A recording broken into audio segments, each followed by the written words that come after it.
کو یہ سمجھا جائے کہ کم عمری کی شادی صحت کے لیے نقصان دہ ہے، بچہ میچور نہیں ہوتا، لڑکی ناسمجھ ہوتی ہے، وہ سسرال کے بکھیڑوں میں پڑ کے برباد ہو جائے گی، تو شادی دیر سے ہونی چاہیے۔ کم عمری میں نکاح بچکانہ حرکت ہے، پہلے لڑکا اور لڑکی کو میچور تو ہونے دو، ایک دوسرے کو سمجھنے کا ان کو موقع دو، پارکوں میں ڈیٹیں تو مارنے دو، ایک دوسرے کو سمجھنا تو شروع کر دیں۔ بہت مشکل ہے سمجھانا، بہت مشکل ہے۔ پہلے کیا ہوتا تھا، بچی بالغ ہوئی، ابا اماں نے کان سے پکڑ کے اس کی شادی کی، لڑکے کو کہا یہ تمہاری یہاں ہو جائے گی، ٹھیک ہے جی ابا کہہ رہے ہیں ہو جائے گی، اچھا یہ صحیح ہوگی جب ابا نے سلیکٹ کیا میرے لیے۔ اور کیسی کامیاب زندگی گزرتی تھی۔ بہت مرتبہ تو شادی سے پہلے ایک دوسرے کو دیکھا بھی نہیں ہوتا تھا، ہم نے اپنے باپ داداؤں میں طلاق دیکھی نہیں ہے،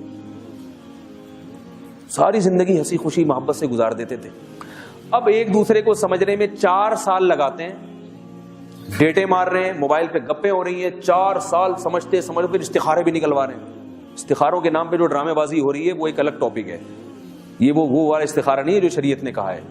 گوگل پہ آپ استخارہ مفتی طارق مسعود لکھیں، 10-15 منٹ کا بیان ہے، وہ سنیے گا ضرور کہ اصل استخارہ کیا اور آج کل کیا ہو رہا ہے استخاروں کے نام پہ۔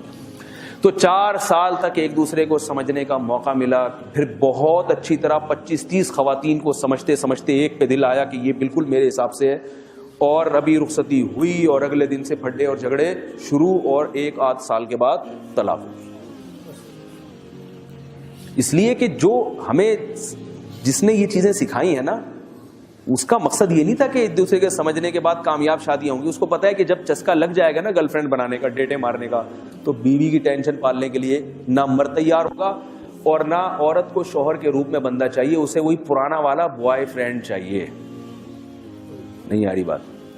کیونکہ جب تک بیوی نہیں تھی تو بڑی محبتیں مل رہی تھیں، ایزی لوڈ کا کام بھی بہت بھرپور طریقے سے ہو رہا تھا۔ اب جب وہ گھر میں رخصت ہو کے آ گئی ہے، اب اس کو بیلنس ڈال کے دینا ایک عذاب اور ٹینشن لگ رہا ہے۔ ٹھیک ہے نا، وہ اسی کی عادی ہو چکی ہے، اب کہاں چلے گا حساب کتاب۔ میں یہ نہیں کہہ رہا کہ محبت کی شادی نہیں کرنی چاہیے، اگر کسی سے محبت ہے تو وہ بھی نکاح کرنے میں کوئی حرج نہیں ہے، نبی صلی اللہ علیہ وسلم نے ترغیب دی ہے۔ مگر یہ جو ڈیٹیں مارنے والا اور اتنا طویل عرصے جو ایک پروگرام اور ایک سیٹ اپ چلتا ہے، یہ کہاں سے آیا ہے؟ بولو بھائی، یہ غیروں سے آیا۔ تو دوسرا کام انہوں نے کیا کیا؟ دیر سے شادی ہو۔ تو ہم نے پہلا کام کیا کرنا ہے؟ گرل فرینڈ کے کلچر کو ختم کرنا ہے، نکاح کو رواج دینا ہے۔ بھائی لڑکی سے دوستی نہیں لگاؤ گے، آپ کو کوئی بچی پسند آ رہی ہے، لڑکی پسند آ رہی ہے، آپ نے کیا کرنا ہے؟ نکاح کا۔ بعض لوگ تو کہتے ہیں پسند ہی نہیں آنی چاہیے، میں اس کا قائل نہیں ہوں، میں اتنا فنڈامنٹلسٹ، اس کا پسند آ سکتی ہے کسی بھی وقت، کسی کو کوئی بھی پسند آ سکتا ہے، مولانا صاحب کو بھی آ سکتی ہے، ٹھیک ہے نا، اس پہ کوئی گورنمنٹ کی طرف سے بھی پابندی نہیں ہے، اللہ کی طرف سے بھی نہیں ہے۔ لن تر للمتحابین مثل النکاح، حدیث میں آتا ہے 2 محبت کرنے والوں میں نکاح سے بہتر کوئی چیز نہیں۔ آپ صلی اللہ علیہ وسلم کے دور میں ایک کیس آیا، حضرت مغیرہ ابن شعبہ رضی اللہ تعالی عنہ نے، بڑے مالدار صحابی تھے، کسی لڑکی کو نکاح کا پیغام بھیجا، تو اس کی جو ہے نا، جو چچا تھے، والد کا تو انتقال ہو چکا تھا، چچا نے اس پیغام کو قبول کر کے اپنی بھتیجی کا نکاح حضرت مغیرہ ابن شعبہ سے کرا دیا۔ تو اس بچی نے کہا کہ، اس کے دوسرے رشتہ داروں نے کہا کہ، والدہ نے بلکہ کہا کہ میری بچی یہاں نکاح نہیں کرنا چاہتی، وہ ایک صحابی تھے جو غریب تھے، ان سے نکاح کرنا چاہتی ہے۔ آپ صلی اللہ علیہ وسلم نے حضرت مغیرہ ابن شعبہ سے وہ لے کے کن کو دے دی؟ جہاں وہ لڑکی نکاح کرنا چاہ رہی تھی وہاں دے دی، اور آپ نے فرمایا لن تر للمتحابین مثل النکاح، 2 محبت کرنے والوں میں نکاح سے بہتر کوئی چیز نہیں۔ جب یہ دونوں ایک دوسرے کو پسند کرتے ہیں تو حضرت مغیرہ ابن شعبہ کیوں درمیان میں نکاح کا پیغام بھیجے؟ تو جہاں لڑکی چاہتی تھی آپ صلی اللہ علیہ وسلم نے وہاں نکاح کیا۔ تو بچی پر یا بچے پر اپنی رائے زبردستی ٹھوسنا یہ غلط ہے۔ تو دوسرا کام یہودیوں نے کیا کیا؟ دیر سے پہلا تو نکاح ہی نہیں کرنا، آپ نے اس کا الٹ چلنا ہے۔ کیا کرنا ہے آپ نے؟ نکاح کے کلچر کو فروغ دینا ہے۔ دوسرا کام انہوں نے کیا؟ کرنا ہے مگر دیر سے کرنا ہے۔ ہم نے کیا کرنا ہے؟ جلدی کرنا ہے۔ کتنی جلدی کرنا ہے؟ یہ بڑا مشکل موضوع ہے، وقت بہت کم ہے، اور ایک ایک بات جو ہے نا، میں چاہتا ہوں کہ کم از کم لاہور میں تو لاہور والے تو سن لیں۔ اصل جو نکاح کی عمر ہے، معذرت کے ساتھ ابھی ایک دم بے ہوش نہیں ہوئیے گا یہ سن کے، یہ نہیں کہا یہ پتہ نہیں خلائی مخلوق آ گئی ہے ہمارے سامنے، احمقانہ قسم کی باتیں کر رہے ہیں، میں اس کے دلائل دوں گا، اس پہ جو اشکالات ہوتے ہیں اس کے جواب بھی دوں گا انشاءاللہ۔ اصل جو شادی کی عمر ہے، لڑکے کی 15 سال ہے اور لڑکی کی 13 سال، بہت ہی معذرت کے ساتھ اس کے خلاف آپ جتنے دلائل دیں وہ کل عدم ہے. کیوں؟ ایک دفعہ میں نے یہ بیان میں کہا کہ لڑکی کی جو اصل عمر ہے جب 13 سال کا ہوتا ہے جب وہ بالغ ہو جائے, اگر 13 سال میں بالغ نہیں ہوئی تو پھر 14 سال میں نہیں ہو رہی تو 15 سال, جب بالغ ہو رہی ہے وہ. میں نے یہ بیان کیا, میرے بیان کے بعد ایک صاحب آئے بڑے بھناتے ہوئے, کہہ رہے میری بچی 13 سال کی ہے اور اتنی چھوٹی بچی کو میں شادی کراتا ہوں اس کی, میں سال میں یوں کر. میں نے کہا آرام سے آرام سے. میں نے کہا بچی بالغ ہو گئی, کہہ رہے ہاں. میں نے کہا پھر بچی نہیں ہے, وہ بالغ ہو گئی تو وہ چھوٹی بچی نہیں ہے, اس میں سیکچوئل ڈیزائرز پیدا ہو گئی ہیں. میں نے کہا جب آپ بالغ ہوئے تھے, آپ 14 سال میں یا 15 سال میں, تو آپ کو نائٹ فال ہونا شروع ہوا تھا کہ نہیں ہوا تھا؟ کہاں. میں نے کہا کیوں ہو رہا ہے؟ اس لیے کہ دن میں جو آپ کی خواہش پوری نہیں ہو رہی, وہ خواب میں قدرت فطرت آپ سے وہ کام خود بخود کروا رہی, مسلط کر دیا فطرت نے آپ کے اوپر. اور فطرت کبھی بھی غلط, بولو بھائی, نہیں کرتی. فطرت کے فیصلے کبھی بھی غلط نہیں ہوتے. میں نے کہا اگر وہ بچی نابالغ ہے تو پھر بچی ہے, اور اگر بالغ ہے تو وہ بچی آپ کی نظر میں بچی ہے, وہ معاشرہ کہہ رہا ہے اس کو بچی اس لیے آپ بچی کہہ رہے ہو, ورنہ وہ بچی نہیں ہے. خدا کی قسم نہیں ہے بچی, وہ لڑکی بن چکی ہے, وہ عورت بن چکی ہے. تو مجھے کہنے لگے اتنی سی عمر میں اس کو رشتہ کہاں سے ملے گا, اچھا رشتہ. میں نے کہا آپ میری بات غلط سمجھے. بچی جب بالغ ہو جائے تو اس کا نکاح کرانے کا مطلب یہ نہیں ہے کہ جو بھی آئے کرا دیں. اچھا رشتہ ملے تو کرائیں. اگر وہ 40 سال کی بھی ہو گئی اور اچھا رشتہ نہیں مل رہا تو 40 سال میں بھی کرانے کی ضرورت, بولو نا بھائی, نہیں ہے. یہ مطلب تھوڑی ہے کہ جب بالغ ہو گئی تو بس اب جیسے تیسے کسی بھی چرسی ہیروئن کی کو دینی ہے آپ نے, جو نظر آ رہا ہے اس کو دینی ہے کیونکہ اچھا رشتہ نہیں آ رہا. اچھا رشتہ آئے تو ہے, اچھا رشتہ اگر نہیں مل رہا آپ کو تو میرے بھائی وہ 40 سال کی ہو جاتی ہے, 50 سال کی ہو جاتی ہے تو بھی نہ کریں. یہ تو رشتہ ملنے کی صورت میں بتا رہا ہوں میں. کہنے لگے نہیں وہ سسرال میں جا کے وہ یوں ہو جائے گا اور اتنی سی بچی. دیکھو ایک بات یاد رکھو, طلاق کا جو ریشو بڑھا ہے نا ہمارے معاشرے میں, وہ کم عمری کی شادیوں کی وجہ سے نہیں بڑھا, وہ دیر سے شادیوں کے بعد بڑھا ہے.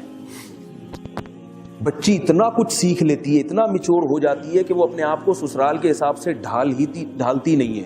اس میں اتنا کانفیڈنس پیدا ہو جاتا ہے کہ وہ سسرال کو اپنے حساب سے چلانا شروع کر دیتی ہے. پہلے یہ ہوتا تھا کہ بھائی جب وہ بچی آئی ہے گھر میں تو سسرال والے اس کو اپنی امانت سمجھتے تھے, اس کو سکھاتے تھے بھائی ایسے رہنا ہے ہمارے خاندان میں, تو اس حساب سے وہ ڈھل جاتی تھی. اب نہیں ڈھلتی, اب وہ بلٹن ہو جاتی ہے. بلٹن سمجھتے ہیں نا, ایک تو کمپیوٹر وہ ہوتا ہے جو بلٹن نہیں ہوتا, اس میں آپ اپنی مرضی سے ریم بڑھا بھی سکتے ہیں, کم بھی کر سکتے ہیں, ہارڈ ڈسک بڑھا بھی سکتے ہیں. اور کچھ سسٹم ایسے ہوتے ہیں جو بلٹن ہے. دکاندار کہتا ہے بلٹن ہے, اس کی ریم نہ بڑھے گی نہ کم ہوگی, کمپنی نے ایسے ہی بنا دیا, اس کو پیک کر دیا. تو لڑکی جب جو ہے نا ایک ماحول میں پلتے پلتے اسی ماحول میں کیا ہو جاتی ہے, وہ بلٹن ہو جاتی ہے اسی حساب سے. اب اس کی ریم نہ کم ہو سکتی ہے نہ زیادہ ہو سکتی ہے, ہارڈ ڈسک اس کی جیسی تھی ویسی کی ویسی رہے گی. اس ہارڈ ڈسک میں ساس اور سسر کے لیے جگہ نہیں ہوتی, اور شوہر کسی کونے کھانچے میں ڈی ڈیوائس ہے نا, سی میں تو ہوتا ہی نہیں ہے, جس میں اصل چیزیں انسٹال ہوتی ہیں نا, وہ ڈی کے کسی کھانچے میں ہوتا ہے. اور اتنے بوائے فرینڈ اس نے دیکھ لیے ہوتے ہیں, وہ سارے سی میں پڑے ہوئے ہوتے ہیں. ٹھیک ہے نا, کہ آپ پوری ونڈو اڑا بھی دیں گے نا تو جا کے وہ ڈیلیٹ ہوں گے, ورنہ وہ ڈیلیٹ نہیں ہوتے. یہ ہو رہا ہے معاشرے. تو ہم نے کس کلچر کو فروغ دینا ہے؟ جلدی نکاح. لڑکا بالغ ہو جائے تو فوراً ہوتا ہے بھائی ابھی تو کماتا نہیں ہے. ابا تو کماتے ہیں نا, بہو ان کی بھی تو کچھ لگتی ہے. جب بہو گھر میں آئے گی تو ان کی بھی تو بیٹی ہوگی, وہ اس کی جو اولاد ہوگی تو وہ ان کی بھی تو اولاد ہوگی نا سسر صاحب کی. تو وہ اپنے خرچے پہ اگر کر لیں اور خرچہ کم کریں, نہ کریں, اتنا پیسہ نہ اڑائیں. کوئی اچھی لگ رہی ہے خاندان میں, بھائی یہ میری بہو بننی چاہیے, ٹھیک ہے بھائی لے آؤ. 2 روٹی صبح ناشتے میں 2 پراٹھے پک رہے تھے, اب 3 پراٹھے پک جائیں گے. کیا خیال ہے؟ بہت مشکل ہے. 2 پراٹھوں کے بجائے اگر 3 پک جائیں تو کوئی قیامت آ جائے گی. اور اللہ قرآن میں وعدہ بھی کر رہے ہیں یکونوا فقراء یغنیہم اللہ من فضلی. نکاح کرو, اگر فقیر ہوگے اللہ اپنے فضل سے غنی کر دے گا. ہر چیز میں یہودیوں کی طرح کیلکولیشن نہیں کیا کریں. دیکھو بچہ جب ماں کے پیٹ میں ہوتا ہے, اگر آپ کیلکولیشن کرنے بیٹھ جاؤ کہ یہ بچہ جب پیدا ہوگا تو دودھ کہاں سے ملے گا اس کو, اب کوئی آپ کو بتایا بھائی اللہ ماں کی چھاتیوں میں دودھ پیدا کرے گا کہ نہیں, میری تو سمجھ میں نہیں کیسے پیدا کرے گا, دودھ کہاں سے آئے گا چھاتیوں میں, بھائی یہ تو روٹی کھا رہی ہے, روٹی سے دودھ کیسے بنے گا, روٹی سے تو خون بنتا ہے. تو کیا جواب میں کہا جائے گا, بھائی جس اللہ نے اس بچے کو پیدا کیا پانی کے قطرے میں آنکھ ناک کان دل دماغ جگر گردے پھیپھڑے کلیجی دانت زبان ناک بنا دیے, کیا اس کو اس کی ضرورتوں کا علم نہیں ہے؟ جب وہ پیدا ہوگا تو اللہ اپنی قدرت سے ماں کی چھاتیوں میں اسی روٹی سے دودھ پیدا کرے گا جس روٹی سے ابھی تک خون پیدا ہو رہا تھا. اتنی بڑی قدرت اللہ کی دیکھنے کے باوجود بھی اگر کہتے ہو بچہ کھائے گا کہاں سے پیے گا کہاں سے, تو خدا کی قسم اس سے بڑا احمق دنیا میں کوئی پیدا ہوا ہی نہیں ہے. رزق اللہ کھلاتا ہے, اللہ پلاتا ہے. اگر کسی کے بچے ہیں اور اس کے پاس کھانے کو روٹی نہیں ہے تو اس کا مطلب یہ نہیں ہے کہ بچوں کی وجہ سے رزق کم ہے. اگر اس کی اولاد نہ ہوتی تو اتنا بھی نہ ملتا, تھوڑا بہت مل رہا ہے وہ بھی اولاد کی وجہ سے مل رہا ہے اس کو. تو اگر باپ اپنے خرچے پہ اپنے بچے کی شادی کر دے گا تو کیا ہے اس میں, کیا حرج ہے بھائی, آپ کو بھی اولاد ملے گی, آپ کا خاندان آپ کا بچہ برائیوں سے بچ جائے گا. لیکن اگر آپ یہ سمجھتے ہیں کہ آپ کا بچہ اتنا نالائق ہے کہ اگر میں نے اپنے خرچے پہ شادی کی تو پھر یہ اور پوستیوں کی طرح چرسیوں کی طرح پڑا رہے گا کیونکہ شادی بھی ہو گئی اس کی, تو پھر آپ نہ کریں, پھر میں منع کرتا ہوں. بچے کو دیکھیں اگر باصلاحیت ہے, پڑھائی لکھائی میں دل لگا رہا ہے تو کر دیں, اور اگر آپ سمجھتے ہیں کہ آوارہ ہے اور یہ اگر میں نے اس کی شادی کر دی تو یہ ہمیشہ کے لیے اپاہج ہی بن جائے گا, پھر بے شک نہ کریں.